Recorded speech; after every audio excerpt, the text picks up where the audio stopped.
Yeah, I'm Gary Bohannon, an adjunct professor of physics and astronomy here at St. Cloud State. And we're putting on this show of the transit of Venus across the face of the sun. It's the fact that Venus is just inboard of us by about 30% of the distance from us to the sun. And as it transits, it leaves a little dark spot, which you can see on the video. We're seeing its dark side, kind of like the dark side of the moon, the new moon. And it's important for a bunch of reasons. This type of transit is seen only twice in over 120 years. And so the first one for this pair occurred back in 2004, and this is the last transit that will be seen until 2117. So it's a once in a multi-generation affair. What makes it also interesting is that Venus has been one of the most almost revered objects in the sky for millennia. The Mayans could track Venus to about 6 to 8 hours within 600 years. That's how accurately they knew its orbit. It's important to us because once we found out the distance from the Earth to Venus in actual miles by a radar pulse, we were then able to find the distances to all the rest of the planets, including the distance from us to the sun, from that one measurement. So from there we got all the distances, all the orbital distances for all the rest of the planets, and from there, using our orbit around the sun, we were actually able to use a technique called parallax to find the distance to the stars.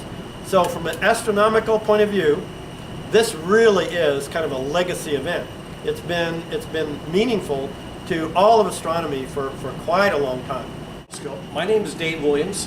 I was the former planetarium director. I retired several years ago, but I keep coming back and teaching because I truly enjoy what we're doing. Here at St. Cloud State, we've got a special solar telescope with a solar filter that blocks out only allows 1/1000th of 1% of the light to go through the telescope. And the solar filter goes through, that allows the light to go through into a camera system at the back of the telescope. And that's really pretty cool. This telescope normally tracks, but the tracking mechanism is not doing so well. Anthony's holding onto the telescope right now because the camera system is so heavy right now, it's basically causing it to spin. So we're going to have to use a counterbalance. And this telescope is, we're able to collect all sorts of light from the sun, from any of the planets and the stars. We just use different types of filter systems for them.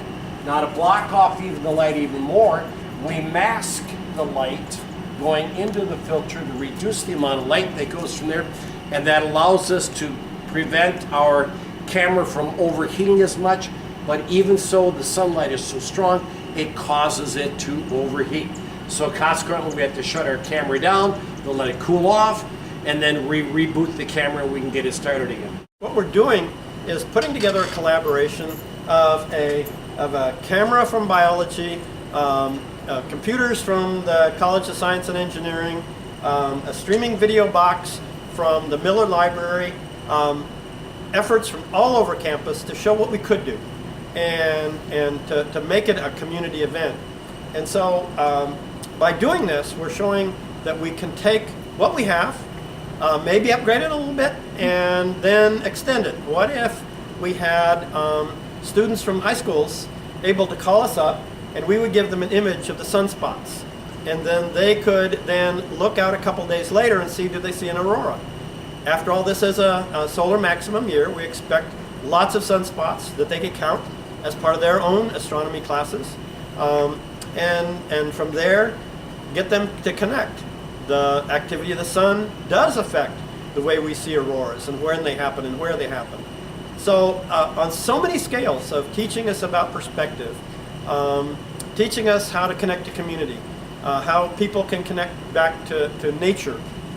It's just a reason for a party. Not that we need one, we just like having parties, but you know, it's part of our mission to just show that being involved is fun, and you know, it's not just a passive watching. You can actually do things with it. and and be involved in the data collection and analysis and stuff like that, and make it fun. So that's one reason it's very important.